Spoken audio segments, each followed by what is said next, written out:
Welcome to our show, Immigration Briefing. Today, we dive into the political landscape as Chris Philp throws his support behind Kemi Badenoch for the Conservative Party leadership. Philp highlights her understanding of the party's past mistakes and her commitment to core conservative values, especially regarding immigration policy. With a call for renewal, Badenoch stands as a beacon for the party's future. In Germany, the state elections are making waves as the far-right Alternative for Germany, AfD, is projected to become a dominant force. This marks a concerning trend as extremist parties gain traction, and the implications for Chancellor Olaf Scholz's government could be significant. The rise of the AfD raises questions about the future of centrist politics in the country and how it will affect immigration discussions. Meanwhile, in the UK, the aftermath of recent violent riots has sparked a powerful response from the community. Migrants and allies are coming together to stand against far-right aggression, showcasing solidarity in the face of adversity. Leaders emphasize the importance of supporting migrants and celebrating their contributions to society. Please stay tuned for more in-depth coverage of these pressing issues. Telegraph. Chris Philp has publicly endorsed Kemi Badenoch as the Conservative Party leader, marking him as the fifth shadow cabinet member to do so. He praised her understanding of the party's past mistakes and her vision for renewal, emphasizing the need for honest debates on difficult issues. Philp highlighted the importance of reaffirming core conservative principles such as a smaller state, lower taxes, and a tougher stance on immigration. He criticized previous failures in immigration policy and underscored Badenoch's courage in addressing uncomfortable truths, asserting that she possesses the qualities necessary to unite the party and lead it forward. Telegraph. In a critical analysis of Labour's current predicament, Keir Starmer's campaign appears to be faltering as he faces backlash for previously concealed intentions regarding tax increases and union influence. Starmer's admission of wanting to cut immigration contrasts sharply with his government's cancellation of the Rwanda deterrent plan, which was expected to mitigate small boat crossings. The Conservatives, having left office with positive economic indicators, must now hold Labour accountable while also reflecting on their own past failures. The call for a new leader resonates strongly, with Badenoch emerging as a candidate capable of addressing the party's challenges and restoring its credibility with a commitment to genuine conservative values. New York Times. Recent state elections in former East Germany have revealed a troubling trend towards extremism, with the far-right Alternative for Germany, AfD, poised to become the strongest party in Thuringia and gaining significant support in Saxony. Meanwhile, a new extreme left party, the Sarah Wagenknecht Alliance, is also making waves. These results are alarming for the health of German democracy, as they highlight the growing influence of extremist parties at the expense of centrist coalitions. Mainstream parties have vowed to isolate the AfD, which complicates coalition-building efforts and raises questions about how to effectively counteract the rise of extremism in German politics.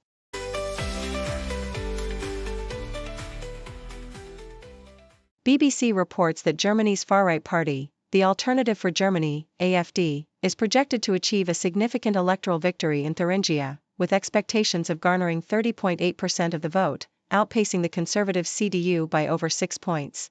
This potential win marks a historic moment, as it would be the first time the far-right has secured a vote victory in a state parliament since World War II. The AfD's controversial leader, Bjorn Höcke, celebrated this as a historic victory, despite the party's extremist designation and his past fines for using Nazi slogans. The election results are also indicative of the AfD's rising influence in Saxony, where it is closely trailing the CDU, highlighting a shift in the political landscape driven largely by public sentiment on immigration and government promises that have gone unfulfilled.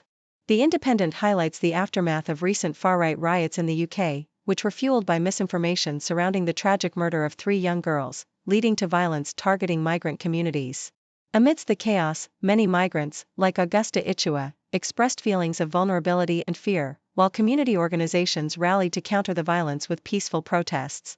The Stand Up to Racism campaign organized demonstrations across the UK, with thousands participating to show solidarity against the far right.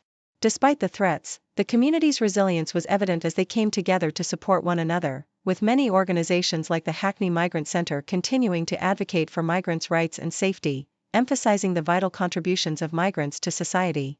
The Telegraph reports on a shocking murder in Italy that has reignited the immigration debate, following the arrest of Moussa Sangar, a man of African descent, for the brutal stabbing of Sharon Verzini. Sangare's confession, claiming a sudden outburst without a clear motive, has sparked outrage and political exploitation, particularly from far-right figures like Matteo Salvini, who used the incident to bolster anti-immigration rhetoric. Critics argue that such reactions unfairly conflate crime with ethnic identity, undermining ongoing discussions about citizenship rights for foreign minors in Italy.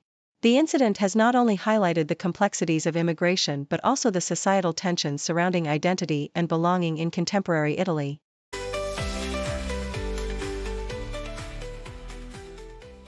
Nikkei Asia reports that Japan's tourism surge is causing significant challenges for local credit card companies, with losses expected to exceed 30 billion yen, $205 million, this year due to the high fees associated with foreign-issued cards. As international visitors flock to Japan, their spending has led to increased transaction costs for Japanese credit card processors, who are contemplating raising fees for these cards. The complex payment structure means that when a foreign card is used, the processing company pays fees to both the overseas card issuer and the international brand, often leading to losses greater than the merchant fees collected. This has prompted some businesses, particularly luxury retailers and hotels, to consider implementing dual pricing strategies, although many are reluctant to do so as it could deter foreign tourists. The Globe and Mail highlights the ongoing debate in Canada regarding the government's role in addressing labor shortages, particularly in light of Prime Minister Justin Trudeau's recent decision to tighten the temporary foreign worker program. After initially loosening restrictions to help businesses during the pandemic, the government is now urging employers to hire and train Canadian workers instead. Economists express mixed feelings about government intervention, with some advocating for the abolition of low-wage streams in the program, arguing that a tight labor market benefits workers by driving up wages. However, others caution against this view, suggesting that businesses may struggle to absorb increased labor costs, which could ultimately impact consumers. The conversation reflects a broader tension between the need for skilled labor and the realities of the Canadian job market. Associated Press covers the memorial held for the victims of a knife attack in Solingen, Germany, which has reignited discussions on immigration policies in the country. The attack, attributed to a suspected Islamic extremist, resulted in 3 fatalities and several injuries during a local festival. President Frank-Walter Steinmeier emphasized the need for Germany to maintain its commitment to providing refuge for those fleeing persecution while also ensuring that those who do not qualify for protection are not allowed to overburden the system. The government has since announced new restrictions on knives and measures to facilitate deportations, including the recent deportation of Afghan nationals. The incident has drawn parallels to a historical racist attack in Solingen, prompting local leaders to reflect on the persistent challenges of immigration and integration in Germany.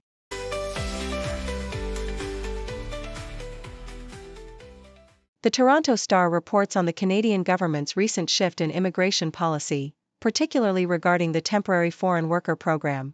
Prime Minister Justin Trudeau announced a return to stricter regulations aimed at reducing the influx of low-wage foreign workers, urging businesses to focus on hiring and training Canadians instead. This decision comes as the economy has improved post-pandemic, with rising employment and decreasing inflation. However, the change has ignited a debate among economists and business leaders about the necessity of government intervention in addressing labor shortages. While some argue that a tight labor market benefits workers by driving up wages, others, including prominent economists, advocate for a complete overhaul of the temporary foreign worker program. They suggest that businesses should instead raise wages or invest in worker training, rather than relying on foreign labor. Telegraph discusses the German government's toughened stance on illegal immigration, particularly in light of a recent violent incident involving a Syrian refugee. Chancellor Olaf Scholz has announced plans to eliminate benefits for asylum seekers arriving from other EU countries, a move intended to demonstrate a crackdown on illegal migration ahead of crucial regional elections. The government is under pressure from rising far-right sentiments, with the Alternative für Deutschland party gaining significant popularity. Despite the proposed changes, critics argue that they may not address the underlying issues of crime and safety that voters are concerned about. Scholz's administration, which once promised a more welcoming immigration policy, now faces the challenge of balancing public safety with its previous commitments to asylum seekers. Associated Press reports on a significant raid in the Philippines, where authorities detained over 160 individuals linked to illegal online gaming and cybercrime operations. This action is part of President Ferdinand Marcos Jr.'s crackdown on illegal online gambling, which has been rampant in the country, particularly operations run by Chinese nationals. The raid targeted a resort complex where victims, including forced laborers from Indonesia, were found working in scam operations.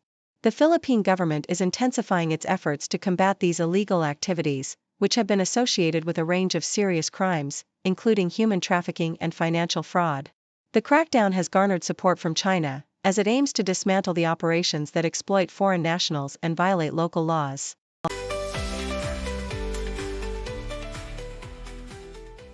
Associated Press reports that Mexico is taking steps to assist non-Mexican migrants seeking asylum in the United States by providing escorted bus rides from southern cities like Villahermosa and Tapachula to the U.S. border.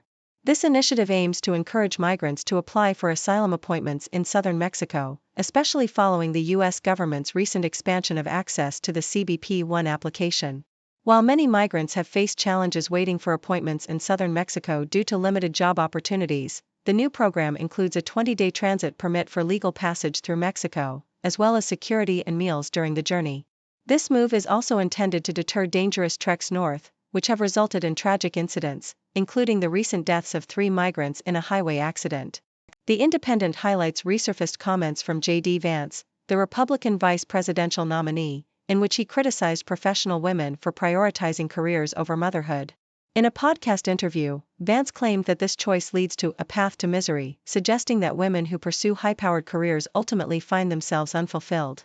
He expressed disdain for women who focus on racial and gender equity, asserting that such values contribute to their unhappiness. His remarks have drawn backlash, particularly from Democratic Representative Ilhan Omar, who called his rhetoric ignorant and xenophobic.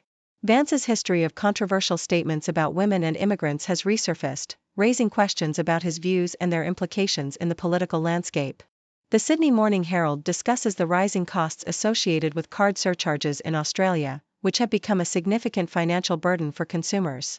With cash transactions dwindling to just 13% of payments, the convenience of digital payments comes with hidden fees that collectively amount to an average of $140 per person annually. Despite regulations capping surcharges, the total cost of banking fees adds up to a staggering $7.2 billion in a single year.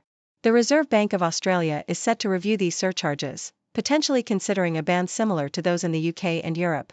In the meantime, consumers are encouraged to budget for these extra costs and explore alternatives like using debit cards to mitigate surcharges, highlighting the ongoing challenge of balancing convenience with financial prudence.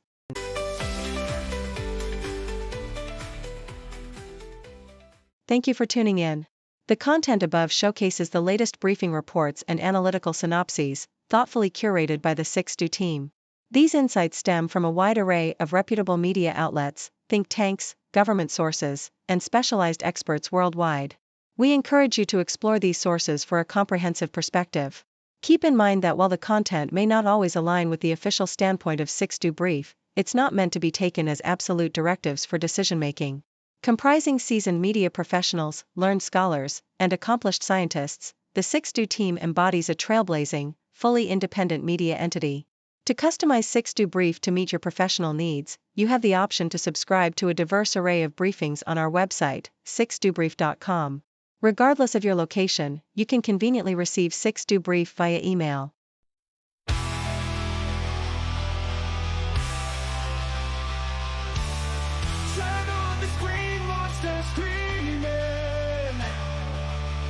Empty smiles, their words misleading. Power games in dark